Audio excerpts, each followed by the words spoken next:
Welcome to upgrade YouTube channel. நான் Manikandan, data science இன்ஸ்ட்ரக்டராக கோயம்புத்தூரில் work பண்ணுறேன். ஸோ நம்ம டெய்லி லைஃப்பில் நிறைய யூஸ் பண்ணுவோம். டேட்டா பேஸ் பண்ணி யூஸ் பண்ணிட்டு இருக்கோம். Marks, salary, business report, social media, இது எல்லாமே பார்த்தீங்கன்னா எல்லாமே டேட்டா தான். ஆனால் ஒரு கொஸ்டின் இருக்குது. ஸோ இந்த டேட்டாலாம் எப்படி ஸ்ப்ரெட் ஆகுது? இந்த டேட்டா எந்த மாதிரி ஸ்ப்ரெட் ஆகுது?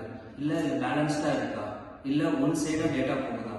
ஸோ இதெல்லாம் நம்ம எப்படி தெரிஞ்சுக்கிறது அப்படின்னு பார்த்தீங்கன்னா, இதெல்லாம் தெரிஞ்சுக்கிறது தான் ஸ்டாட்டிஸ்டிக்ஸ் ஒரு டாபிக் இருக்குது, ஸ்கியூனஸ். ஸோ இன்னைக்கு நம்ம வீடியோவில் ஸ்கியூனஸை பற்றி ஃபுல்லாக டிஸ்கஸ் பண்ணணும். வாங்க நம்ம வீடியோக்குள்ளே போய் பார்க்கலாம். ஸோ ப்ரீவியஸ் கிளாஸில் நம்ம என்ன பார்த்தோம்னா, டேட்டாஸ் பற்றி பார்த்துட்டு இருக்கோம். ஸ்டாட்டிஸ்டிக்ஸ் சீரீஸில் இது வந்து 6th. ஸோ இதுக்கு முன்னாடி நம்ம இது வரைக்கும் பார்த்துருக்கிறது எல்லாமே என்னென்னா டைப்ஸ் ஆஃப் ஸ்டாட்டிஸ்டிக்ஸில் டிஸ்கிரிப்டிவ் ஸ்டாட்டிஸ்டிக்ஸ்,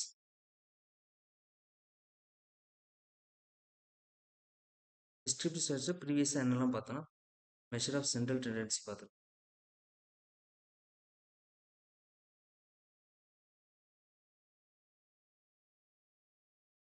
அதுக்கடுத்து நம்ம என்ன பார்த்துருக்கோம்னா மெஷர் ஆஃப் டிஸ்பர்ஷன்.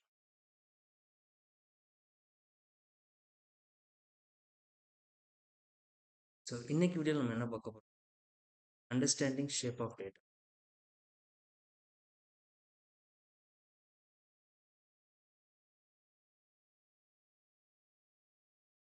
ஸோ இந்த அண்டர்ஸ்டாண்டிங் ஷேப் ஆஃப் டேட்டா இது எதனால இம்பார்ட்டன்ட் அப்படின்னு பார்க்கும்போது, இப்போ நம்மளோட ஒரு மிஷின் லேர்னிங் மாடல் இருக்குது.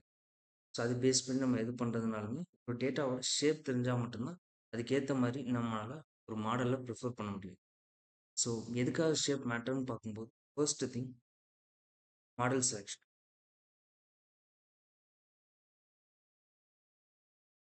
இதனால மேட்டர்ஸ். ஸோ ஏன் மாடல் செலெக்ஷன் அப்போ முக்கியம் அப்படின்னு பார்த்தீங்கன்னா, சில மாடல்ஸ் வந்து நார்மல் டிஸ்ட்ரிபியூஷனை ப்ரிஃபர் பண்ணும். ஸோ அதோட அசம்ஷன் நம்ம எடுக்கும்போதே இந்த மாடல்ஸ்லாம் நார்மல் டிஸ்ட்ரிபியூஷன் அப்படின்னு சொல்லி நம்ம அசம்ஷன் எடுப்போம். ஸோ மாடல்ஸில் இப்போ லீனியர் ரெக்ரெஷன் எடுக்கணும் அப்படின்னா, லீனியர் ரெக்ரெஷனாக நார்மல் டிஸ்ட்ரிபியூஷன் சொல்லி அசம்ஷன் எடுத்து தான் அந்த மாடலே கிரியேட் பண்ணும். ஸோ அப்போது உங்களோட டேட்டா ஷேப் வந்துட்டு அந்த நார்மல் டிஸ்ட்ரிபியூஷன், நம்ம நார்மல் டிஸ்ட்ரிபியூஷன் அச்சீவ் பண்ணாமல் இருக்குது. ஸோ சப்போஸ் அது வந்து ஸ்கியூனஸோ குர்டோசிஸோ, ஸோ ஸ்கியூனஸ் அண்ட் குர்டோசிஸை நீங்கள் மெயினாக நம்ம டிஸ்கஸ் பண்ண போகுது. ஸோ அந்த நார்மல் டிஸ்ட்ரிபியூஷன் அச்சீவ் பண்ணாமல் இருக்குது அப்படின்னு போகும்போது அங்கே வந்து மாடல் வந்து எரர் ஆகும். ஏன்னா அந்த மாடல் வந்து ஒழுங்காக ப்ரெடிக்ட் பண்ணுது. ஸோ அதனால மெயினாக மாடல் செலெக்ஷன் அப்போ இது தேவைப்படும். ஸோ ரெண்டாவது வேற எங்கே யூஸ் பண்ணுவோம்னு பார்த்தீங்கன்னா அவுட்லேயர் டிடெக்ஷன்.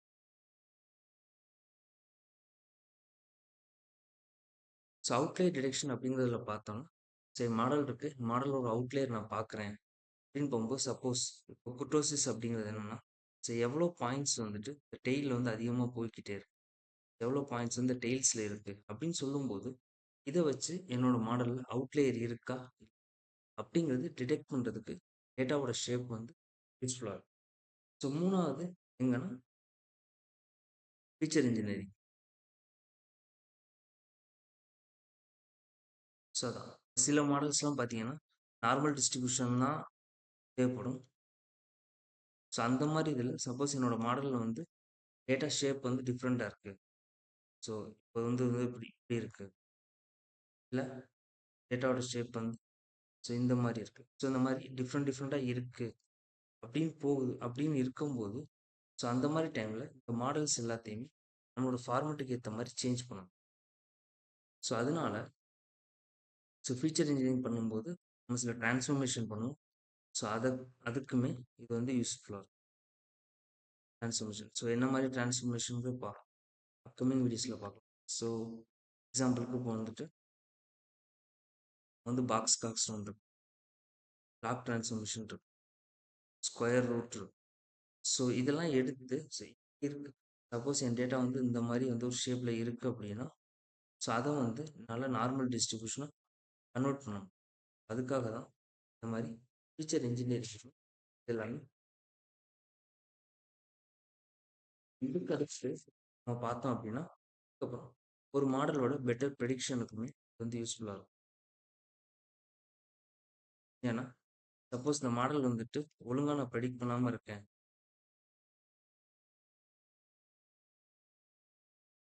அந்த மாடல் வந்து சப்போஸ் இதோட மாடலோட டேட்டா வந்து நான் ஒழுங்காக ஷேப் பார்க்கல, டேட்டாவோட ஷேப் வந்து நான் ஒழுங்காக பார்க்கல அப்படின்னு போகும்போது, நான் வந்து இப்போ ஒரு நார்மல் டிஸ்ட்ரிபியூஷன் சொல்லி அஸ்யூம் பண்ணியிருந்தேன் அப்படின்னா, சப்போஸ் அந்த டேட்டா வந்து நார்மல் டிஸ்ட்ரிபியூஷனா இல்லாம, டேட்டா வந்து இந்த மாரி இருக்கு.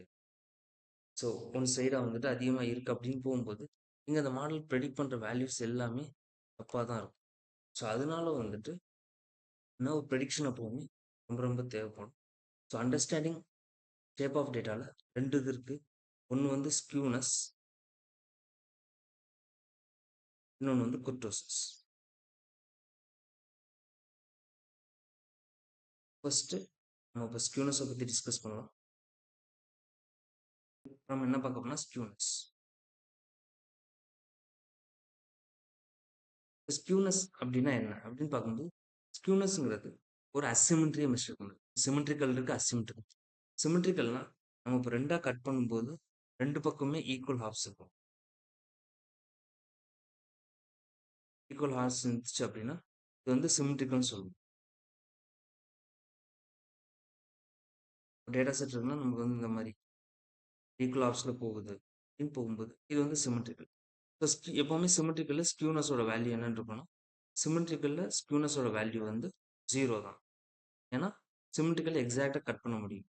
ஸ்க்யூனஸ் அப்படிங்கிறது என்ன அப்படின்னு பார்க்கும்போது, ஸ்க்யூனஸ் வந்து ஒரு measure of the அசிமெட்ரி.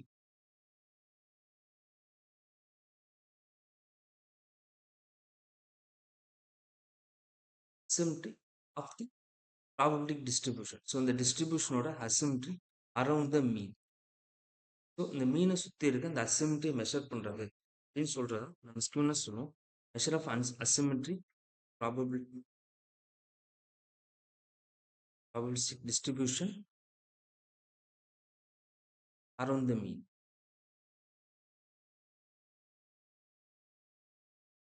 So skewness அப்படின்னு பார்க்கும்போது, ஸ்க்யூனஸ்ங்கிறது இப்போ நம்மளோட அசிமெட்ரி. ஸோ அசிமெட்ரின்னு சொல்லும்போது இது வந்து சிமெட்ரிக்கல் அப்படின்னா இப்போ அசிமெட்ரிக்கல் அப்படின்னு போகும்போது, சப்போஸ் இப்போ நம்ம டேட்டா வந்து இப்படி இருக்கு.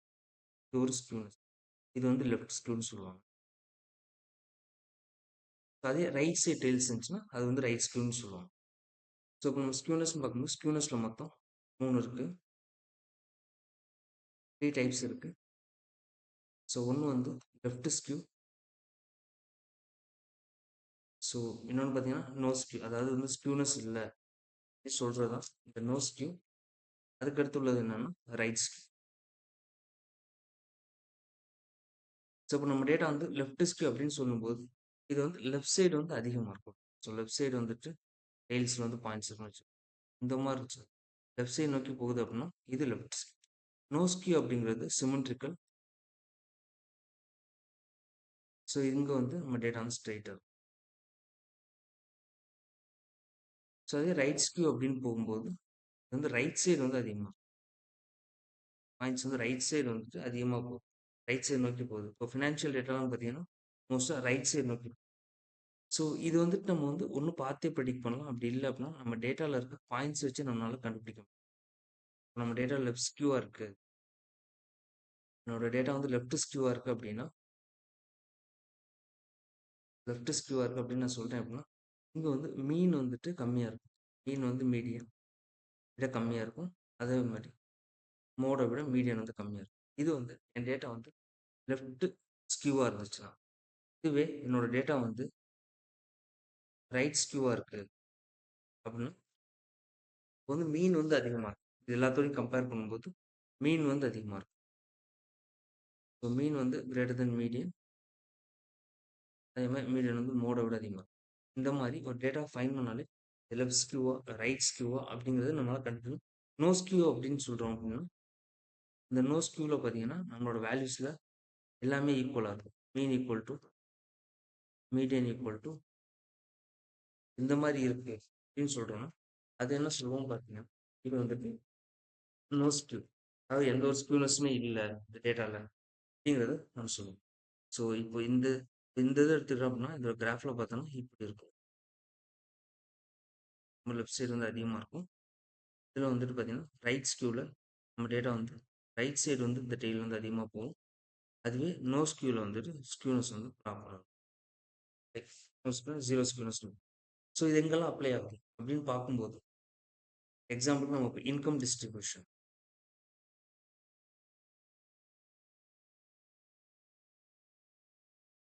சப்போஸ் இன்கம் டிஸ்ட்ரிபியூஷன் எடுக்கணும் அப்படின்னா, ஸோ இப்போ நிறைய பீப்புள்ஸோட இன்கம் எடுத்துக்கிறோம். ஸோ ஒரு ஒரு 10 ஆவரேஜ் எம்ப்ளாயீஸ் 10 எம்ப்ளாயீஸ் எடுத்துக்கிறோம்.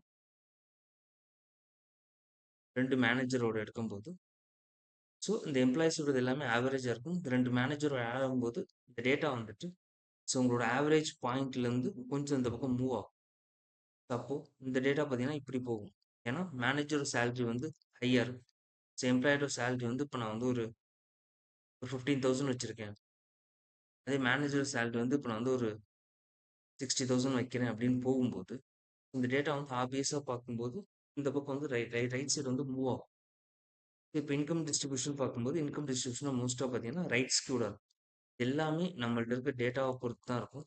இன்கம் டிஸ்ட்ரிபியூஷன் பார்த்தீங்கன்னா, ரைட் ஸ்க்யூடா இருக்கும். ஸோ அதுக்கடுத்து இன்னொன்னு பார்த்தோம் அப்படின்னா, நம்ம ஹாஸ்பிட்டல்லாம் போறோம்.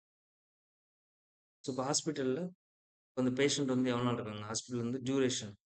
ஸோ அங்க இருக்க அந்த டியூரேஷன் அப்படிங்கிறத நான் கனெக்ட் பண்றேன் அப்படின்னு போகும்போது, சில மோஸ்ட்டா பார்த்தீங்கன்னா, ஆவரேஜா நம்ம எடுத்துக்கிட்டோம் 1 to 3 டேஸ். மேக்ஸிமம் பார்த்தீங்கன்னா, ஒரு ஹாஸ்பிட்டல் வந்து 1லேருந்து 3 நாள் வந்து அதிகமான பேர் இருப்பாங்க. அத விட அதிகமா கிரிட்டிக்கல் இருக்கவங்க வந்து 7 to 15 டேஸ் கூட இருக்கலாம். இல்ல அத விட அதிகமா கூட இருக்கலாம். ஸோ இந்த 1 to 3 டேஸ்ல இருக்கவங்க அதிகமா இருக்கும். ஸோ இது வந்து ஆவரேஜா பார்க்கும்போது, இந்த இதுல வந்துட்டு அதிகமான பேர் இருப்பாங்க. பட் இந்த 7 to 15 டேஸ்ல கிரிட்டிக்கல் அதிகமானாங்க அப்படி என்னோட டேட்டாவ நான் வந்து பிளாட் பண்ணும்போது, என்னோட டேட்டா வந்து ரைட் ஸ்க்யூடா தான் இருக்கும். ஏன்னா இந்த கிரிட்டிக்கலையும் அதிகமா இருக்கனால, இது வந்து ரைட் ஸ்க்யூல போகும். ஸோ இங்கேயுமே லைக் ஒரு ரேஞ்ச் வச்சிருக்கோம் அப்படின்னா, ஸோ ஒரு +1.5 குடுக்கணும் அப்படின்னா, இந்த ரேஞ்ச் ஸ்க்யூனஸோட வேல்யூ வந்து இந்த மாரி மாறும். ஸோ அதுவே இப்போ ஒரு எக்ஸாம் ஸ்கோர் எடுத்துக்கிறோம். ஸோ இப்போ ஒரு ஸ்டூடண்ட் இருக்காங்க. ஸ்டூடண்ட்ஸ் வந்து எக்ஸாம் பேப்பர் வந்து ரொம்ப ரொம்ப ஈஸியா இருக்கு. ரொம்ப ஈஸியா இருக்கும்போது அப்ப என்ன ஆகும்னா, எல்லாருமே அதிகமான மார்க் எடுப்பாங்க. ஆனா ரொம்ப ரொம்ப கம்மியான பேர் தான் வந்துட்டு அதுல வந்து ஃபெயில் ஆவாங்க. ஈஸி எக்ஸாம் பேப்பரா இருந்தா. அப்படி இருக்கும்போது இந்த டேட்டா வந்து லெஃப்ட் ஸ்க்யூடா இருக்கும். ஸோ இந்த மாரி நம்ம டேட்டாவோட இந்த ஸ்க்யூனஸ் தெரிஞ்சுக்கணும் அப்படின்னா, இத வச்சு தான் நம்மளால ப்ராப்பரா ப்ரெடிக்ட் பண்ண முடியும். ஸோ நம்ம ஒவ்வொரு மாடலுக்கும் ஒவ்வொரு அசம்ப்ஷன் இருக்கும். அசம்ப்ஷன் வந்து ரொம்ப ரொம்ப முக்கியம். அப்படின்னு போகும்போது டேட்டா வந்து எந்த மாரி ஸ்க்யூவா இருக்கு அப்படிங்கிறத நம்ம பார்ப்போம். ஸோ இப்போ இ-காமர்ஸ் இருக்கலாம். ஸோ இந்த மாரி நெறைய எக்ஸாம்பிள் எடுத்து அதுல வந்துட்டு எது மாறுது அப்படின்னு பார்க்கும்போது நெறைய டிஃபரன்ஸ் இருக்கு. ஸோ இப்போ நம்ம ஸ்க்யூனஸோட ஃபார்முலா என்னன்னு பார்த்தீங்கன்னா, ஸ்க்யூனஸ் ஃபார்முலா வந்து 2 இருக்கு. பாப்புலேஷனுக்கும் இருக்கு, சாம்பிளும் இருக்கு. ஆனா ஸ்டாட்டிஸ்டிக்ஸ பொறுத்தவரைக்கும் statistics is always deals with the samples தான். ஸோ சாம்பிளோட ஃபார்முலா வந்து n divided by n-1, n-2 into summation si minus s bar the whole cube divided by s cube. இதுதான் ஸ்க்யூனஸோட ஃபார்முலா சாம்பிள் பேஸ் பண்ணி. ஸோ இந்த ஃபார்முலாவில் வந்துட்டு n அப்படிங்கிறது எதை மெஷர் பண்ணா என்னங்கிறது நம்பர் ஆஃப் அப்சர்வேஷன்.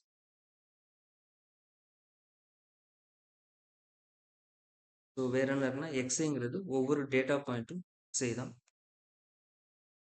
அதுக்கடுத்து எக்ஸ் பார்ங்கிறது மீன் ஆஃப் சாம்பிள். அதுக்கப்புறம் எஸ் எஸ்ங்கிறது சாம்பிள் ஸ்டாண்டர்ட் டிவியேஷன். ஸோ இதுதான் எஸ்ன்னு சொல்லுவோம்.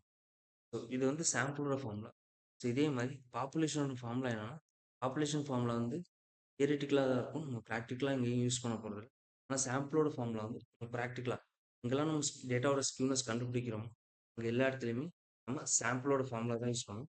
ஸோ பாப்புலேஷனோட ஃபார்முலா வந்து expected value E of x minus mu the whole cube divided by standard deviation. இதுதான் பாப்புலேஷன். இதே தான் எக்ஸுங்கிறது டேட்டா பாயிண்ட், மியூங்கிறது mean of the population, sigma அப்படிங்கிறது mean of the sorry standard deviation of the population. So ஒரு example எடுத்து ஒரு code பண்ணலாம். நம்ம நார்மலாக தெரிஞ்ச எக்ஸாம்பிள் 2, 4, 6, 8 இதை எடுத்துக்கிறோம்னு வச்சுக்கோங்க. இதை பொறுத்த வரைக்கும் தெரிஞ்சுன்னா நம்மளுக்கே தெரியுது இந்த டேட்டா வந்து ஒரு சிமெட்ரி தான். ஸோ எதை வச்சு சொல்கிறோம் அப்படின்னா இதோட மீன் என்னன்னு பார்த்தீங்கன்னா, மீன் வந்து 6 தான். அதே மாரி மீடியனோட வேல்யூ என்னன்னு பார்த்தீங்கன்னா, மீடியன் 6 தான். ஏன்னா மீனோட வேல்யூ எடுக்கும்போது 2 + 4 + 6 12 20 30 30/5 வரும். 30/5 வரும்போது வந்து 6 தான் வரும். ஸோ இது வந்து சிம்மெட்ரிக்கலா வரும். இது வந்து நம்ம ஃபார்முலால அப்ளை பண்றோம் அப்படின்னு போகும்போது, நம்மளோட ஃபார்முலாஸ் பாப்புலேஷன் ஃபார்முலா சாம்பிளோட ஸ்க்யூனஸோட ஃபார்முலா வந்து n/n-1 into n-2 into summation xi minus x bar the whole cube divided by x cube. இதுதான் ஃபார்முலா. ஸோ இப்போ என்னங்கிறது வந்து நம்மளுக்கு தெரியும். n ஈக்குவல் டு ஸோ இப்போ நம்ம என்ன கண்டுபிடிக்கணும் xi மைனஸ் x பார்.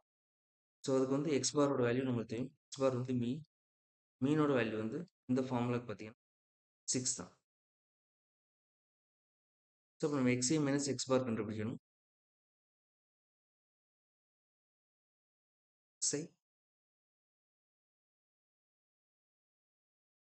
மைனஸ் x பார்.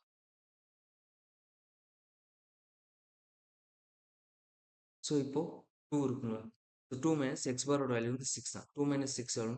-4. இது வந்து -2 0 xi minus x bar the whole cube கண்டுபிடிக்கணும் அப்படின்னு போகும்போது -4னா -64 வரும். கியூப் எடுக்கணும். -4 the whole cube -8 the whole cube 0 அதுக்கடுத்து 8 64. ஸோ அவுட்புட் வந்து 0. ஆனால் இதுவும் கேன்சல் ஆகிருக்கும். -8 + 8 கேன்சல் ஆகிருக்கும். இப்போ இதை வந்து எடுத்துக்கொண்டு நம்ம ஃபார்முலாவில் அப்ளை பண்ணுறோன்னா நம்ம ஃபார்முலாவில் பார்த்தீங்கன்னா n/n-1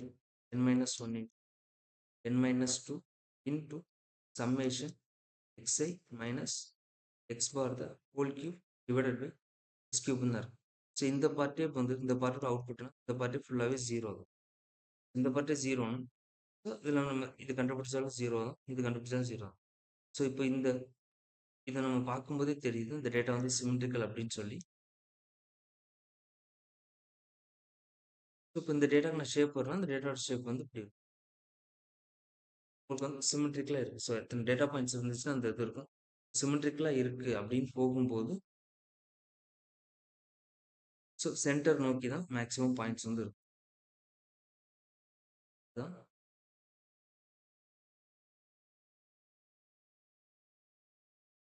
டேட்டா பாயிண்ட் வந்து சிமெட்ரிக்கல் பாயிண்ட்ஸ். இப்போ ரெண்டு பக்கமே நமக்கு வந்து ஈக்குவல் ஹாப்ஸில் கட் ஆகிற மாதிரி அரௌண்ட் மீன் வந்து சுற்றி இருக்கணும். அதுதான் இங்கே வந்து நம்ம பார்க்கணும். இதே மாதிரி டிஃப்ரெண்ட் எக்ஸாம்பிள் எடுக்கணும் அப்படின்னா ஒரு எக்ஸாம்பிள் வந்துட்டு இப்போ நம்ம டேட்டா வந்து இதே ரைட் ஸ்கியூடு அப்படின்னு சொல்கிறோம் அப்படின்னா ரைட் ஸ்கியூடுக்கு வந்து நம்ம எடுக்கிறோம் அப்படின்னு போகும்போது இதே எக்ஸாம்பிள் எடுத்துக்கலாம். 2 4 6 8 இதுக்கப்புறம் மாட்டி 20. ஸோ ஏதோ ஒரு நம்பர். ஸோ நம்ம வந்து ஜஸ்ட்டு நம்பரை மட்டும் ஆட் பண்ணோம்னாலே கொஞ்சம் ஒரு டேட்டா வந்து ரைட் ஸ்கியூவில் எப்படி போகுது அப்படின்னு. ஃபார் எக்ஸாம்பிள் x = 2, 3, 4, 5, 20 ஆட் பண்ணும். இப்போ இதோட மீடியன் பார்த்தீங்கன்னா மீடியன் வந்து 4. இதோட மீன் என்னன்னு பார்த்தீங்கன்னா 25, 29, 32, 34 டிவைட் பை ஸோ மீடியன் பார்த்தீங்கன்னா 6.8 வரும். மீடியன் வந்து 4, மீன் வந்து 6.8. ஸோ அப்போ இந்த டேட்டாவை நான் பிளாட் பண்ணுறேன் அப்படின்னாலே டேட்டாவை நான் பிளாட் பண்ணும்போது ஸோ இப்போ என்னோட சென்டர் பாயிண்ட் வந்து எங்கே இருக்குன்னு பார்த்தீங்கன்னா மீடியன் வந்து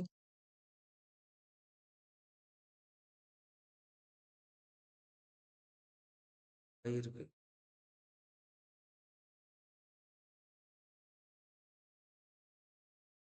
அதே மாதிரி வந்து 20 இருக்கு. ஸோ இப்போ மீடியன் வந்து சென்டர் பாயிண்ட்னால இது வந்து மீடியன். அதுவே இப்போ நான் மீனுக்கு வந்துட்டு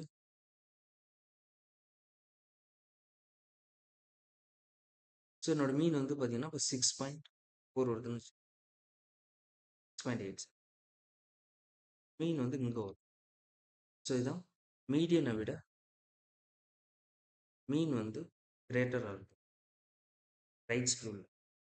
ஸோ இதை அப்படியே மாற்றிட்டு நம்ம லெஃப்ட் ஸ்கியூ எடுக்கிறோம் அப்படின்னா லெஃப்ட் ஸ்கியூ எடுக்கும்போது நம்ம டேட்டாவில் பொறுத்த வரைக்கும் ஆப்போசிட். மீன் வந்து கம்மியா இருக்கும். மீடியன் வந்து அதிகமா இருக்கும். இதான் லெஃப்ட் ஸ்க்யூல நடக்கும்.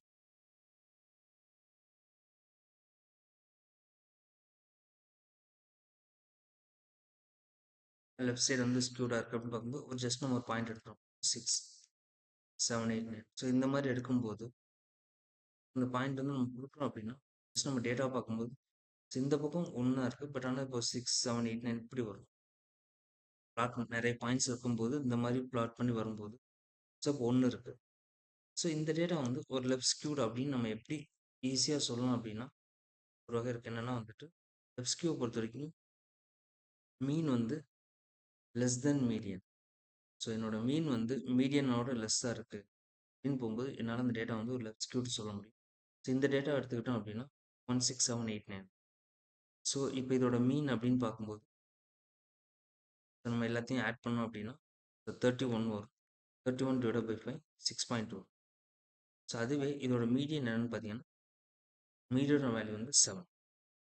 ஸோ மீன் லெஸ் தென் மீடியன். ஸோ மீன் வந்து மீடியனை விட கம்மியாக இருக்குது அப்படின்னா இந்த டேட்டாவை நம்ம என்ன சொல்லுவோம், லெஃப்ட் ஸ்க்யூட் அப்படின்னு சொல்லுவோம். அதே மாதிரி நம்ம ஃபார்முலாவில் அப்ளை பண்ணாலுமே நமக்கு ஸ்க்யூனஸோட வேல்யூ கிடைக்கும். ஸோ நம்ம ஆல்ரெடி பார்த்த formula so n by n minus 1 to summation xi x bar divided by x cube. இந்த ஃபார்முலாவில் நம்ம அப்ளை பண்ணாலுமே நமக்கு வந்து வேல்யூ எதில் வரும்னா நெகட்டிவ்ல வரும். லெஃப்ட் ஸ்க்யூட் அப்படின்னு -1 இந்த மாதிரி ஏதாவது ஒரு வேல்யூ வரும். இந்த ஃபார்முலாவில் அப்ளை பண்ணோம்னா ஸோ வேல்யூ வந்து நெகட்டிவ்ல வரும். ஸோ அதுவே வந்துட்டு இப்போ நமக்கு எப்போ வந்துட்டு நம்ம டேட்டா பொறுத்த வரைக்கும் 3 இருக்குங்கிற பார்த்துட்டோம். ஒன்று வந்துட்டு என்ன லெஃப்ட் ஸ்க்யூங்கிறது எப்படி இருக்குன்னு தெரியும், ரைட் ஸ்க்யூ என்னன்னு தெரியும், அதுக்கப்புறம் நோ ஸ்க்யூனா என்னன்னு தெரியும். ஸோ எப்போ எடுக்கிறது அப்படின்னா இப்போ டேட்டா வந்து நோ ஸ்க்யூவில் இருக்குது அப்படின்னா இது வந்து நார்மல் டிஸ்ட்ரிபியூஷனை ஃபாலோ பண்ணும். ஸோ சப்போஸ் எங்கிட்ட இருக்க ஒரு டேட்டா செட் வந்து இப்போ நார்மல் டிஸ்ட்ரிபியூஷனை தான் ஃபாலோ பண்ணுது அப்படின்னு சொல்லும்போது இங்கே வந்து ஏதாவது வேல்யூ மிஸ் ஆச்சு அப்படின்னா இங்கே வந்து நான் வந்து மீன் எடுக்கலாம். ஸோ மீன் எடுக்கும்போது என்னால் இது பண்ண முடியும். அதே என் டேட்டா வந்து லெஃப்ட் ஸ்க்யூவோ ரைட் ஸ்க்யூவோ இருக்குது அப்படின்னா இங்கே வந்து நான் மீன் எடுத்தேன் அப்படின்னா மீன் வந்து அதை சென்டரை விட்டு கொஞ்சம் லைட்டாக நகர்ந்துருக்கும். ஸோ அதனால இங்கே நம்ம என்ன எடுப்போம்னு பார்த்தீங்கன்னா மீடியன் எடுக்கிறது வந்து நமக்கு வந்து சென்டர் பாயிண்ட் எடுக்கிறது ஹெல்ப்ஃபுல்லாக இருக்கும். ஸோ இப்போ நம்ம வரைக்கும் பார்த்ததுல லைன் இருக்குது அப்படின்னா ஸோ இந்த லைனில் வந்துட்டு சென்டர் பாயிண்ட் எப்படிங்கிறது பார்த்துட்டோம். அதுக்கப்புறம் இப்போ இந்த டேட்டா வந்து ஸ்ப்ரெட் ஆச்சு அப்படின்னா எந்த அளவுக்கு வந்து ஸ்ப்ரெட் ஆகுங்கிறது பார்த்துட்டோம். இப்போ என்ன பார்த்துருக்கோம்னா ஸோ இப்போ இந்த டேட்டா வந்து இப்படி போகுது அப்படின்னு போகும்போது எந்த ரேஞ்சில் வந்து அதோட ஷேப் வந்து இருக்குது, டேட்டாவோட அந்த ஷேப் வந்து எப்படி ஸ்டார்ட் ஆகுதுன்னு பார்த்துருக்கோம். ஸோ இதில் வந்து நம்ம ஸ்க்யூனஸ் பார்த்துருக்கோம். நெக்ஸ்ட் நம்ம என்ன பார்க்க போகிறோம்னு பார்த்தீங்கன்னா ப்ரோசஸ் பார்ப்போம். ஸோ இதுதாங்க ஸ்க்யூனஸ். டேட்டா எந்த டைரக்ஷனில் டில்ட் ஆகும், அசிமெட்ரியாக இருந்தால் எப்படி இருக்குன்னு நம்ம கிளியராக பார்க்கலாம். ஸோ இப்போ நம்ம ஜஸ்ட் ஒரு ரீகேப்பாக சொல்லணும் அப்படின்னா ரைட் சைட் ஸ்ட்ரெச் ஆச்சுன்னா அது வந்து பாசிட்டிவ் ஸ்க்யூனஸ் சொல்லுவோம். அதே லெஃப்ட் சைட் ஸ்ட்ரெச் ஆச்சு அப்படின்னா அது வந்து நெகட்டிவ் ஸ்க்யூனஸ் சொல்லுவோம். பர்ஃபெக்டாக பேலன்ஸாக இருந்துச்சு அப்படின்னா அது 0 ஸ்க்யூனஸ் சொல்லுவோம். பட் ஒரு இன்ட்ரெஸ்டிங்கான ஒரு கொஷின் இருக்கு. இப்போ டேட்டா எந்த சைடும் லீன் ஆகும் இப்போ எப்படி தெரிஞ்சா நமக்கு போதும். ஸோ எவ்வளோ ஷார்ப்பாக இருக்கு, பீக் எப்படி இருக்கு, ஸோ ஃப்ளாட்டாக இருக்கா, ஸோ இதெல்லாம் பற்றி நம்ம தெரிஞ்சுக்கணும் அப்படின்னா இதுக்கு நம்ம என்ன பார்க்கணும், குர்டோசஸ். ஸோ நம்ம அடுத்த வீடியோவில் டேட்டா டிஸ்ட்ரிபியூஷனில் இதில் வந்து நம்ம எதை பற்றி பார்க்க போகிறோம்னா குர்டோசஸ் பற்றி பார்க்க போகிறோம். ஸோ அதே மாதிரி ஏதாவது டவுட்ஸ் இருந்துச்சு அப்படின்னா கீழே கமெண்ட்ஸில் மெசேஜ் பண்ணுங்கள். தேங்க்யூ.